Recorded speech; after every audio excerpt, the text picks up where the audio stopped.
It was one of those busy Saturday afternoons. The kind where everything just blurs together into noise and oil stains and the constant clang of metal on metal. Martinez Auto Shop sat on the corner of 5th and Baker, and if you drove past it, you'd probably keep going without a second thought. Just another garage. Grease on the floor, tools everywhere, 4 or 5 guys working on cars that had seen better days. Carlos was under a Honda Civic that afternoon, cursing at a bolt that wouldn't come loose. Been stuck there for 20 minutes. His hands were black with oil and his back was killing him. Next to him, Tommy was replacing brake pads on an old Ford, and over by the tire rack, Big Mike was rotating wheels on a pickup truck.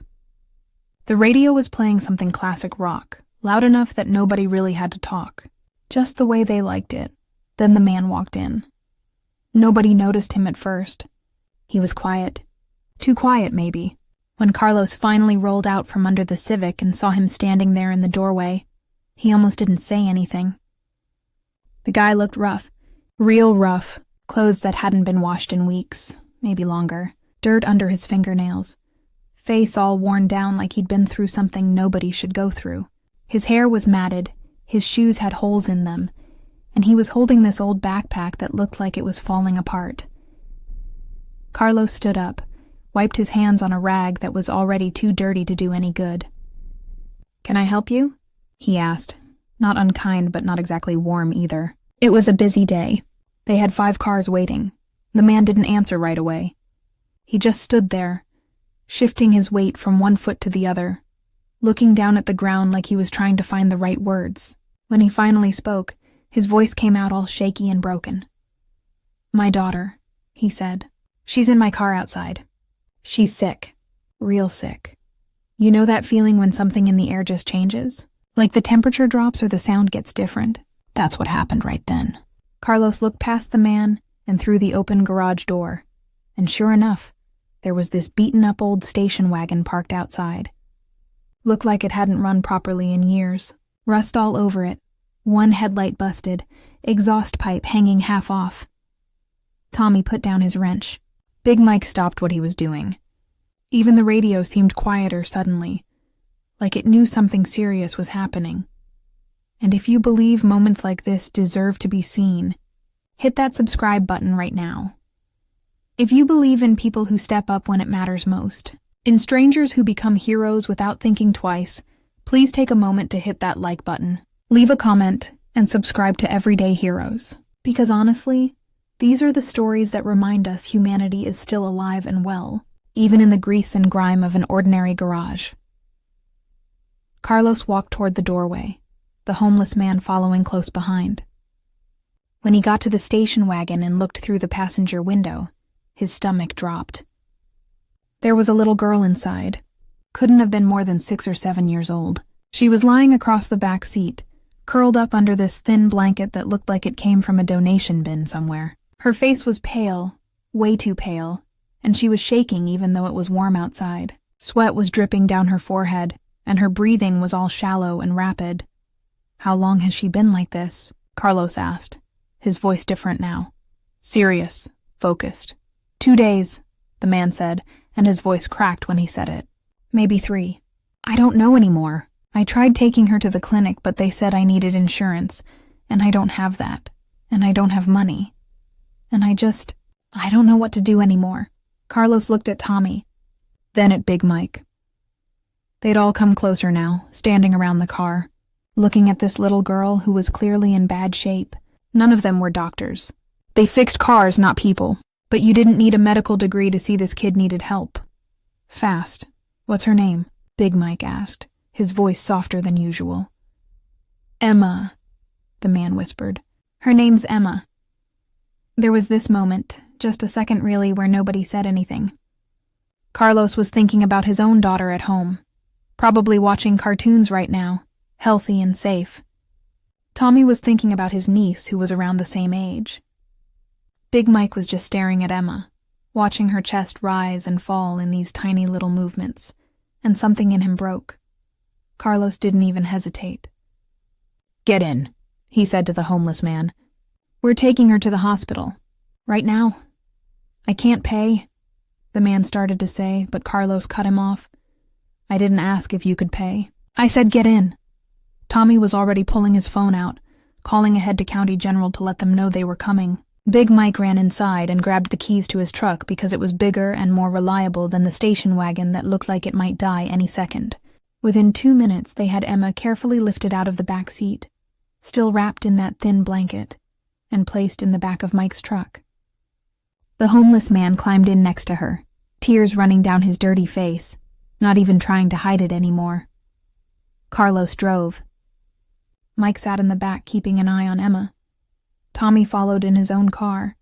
The garage was left wide open, tools still scattered everywhere, cars half finished. None of them cared, not even a little bit. The drive to County General took 12 minutes, but it felt like hours. Emma's breathing got worse halfway there, these little gasping sounds that made everyone's heart race. Her dad was holding her hand, talking to her, telling her to hang on, telling her everything was going to be okay, even though his voice said he wasn't sure himself. When they pulled up to the emergency entrance, nurses and a doctor were already waiting outside. Tommy's call had worked. They had a gurney ready. Emma was lifted onto it so fast it was almost a blur. And then she was gone, wheeled through those double doors that swung shut behind her. The homeless man tried to follow, but a nurse gently stopped him, said they needed to work on her first, that he could see her soon. He just stood there in the hallway, this broken man who probably hadn't eaten a decent meal in days, watching those doors like if he stared hard enough, he could see through them. Carlos put a hand on his shoulder. Didn't say anything. Just stood there with him. 2 hours passed. Then 3.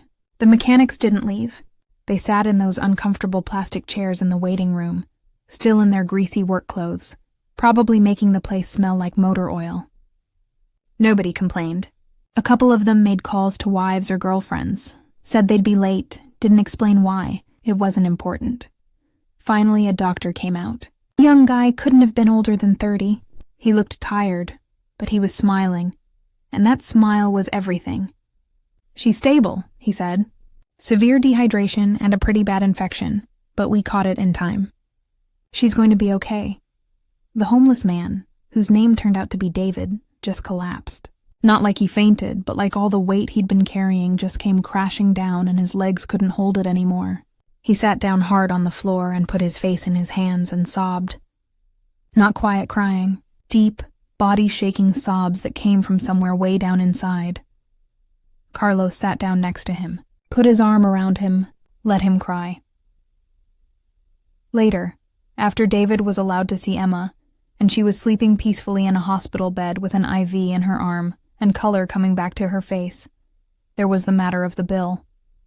Hospital bills aren't cheap, everyone knows that. The woman at the billing desk pulled up the charges, and before she could even finish reading them out loud, Carlos pulled out his wallet.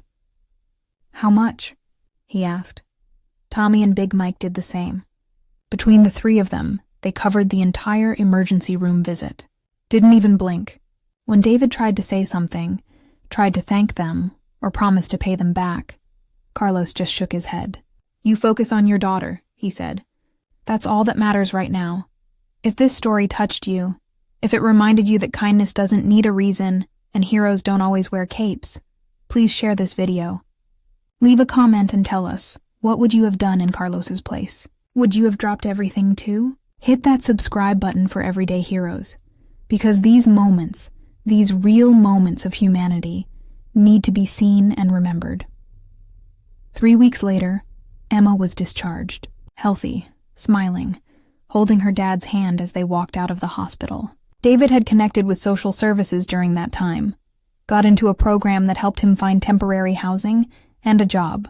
Carlos and the guys at the shop made sure they had what they needed to get started.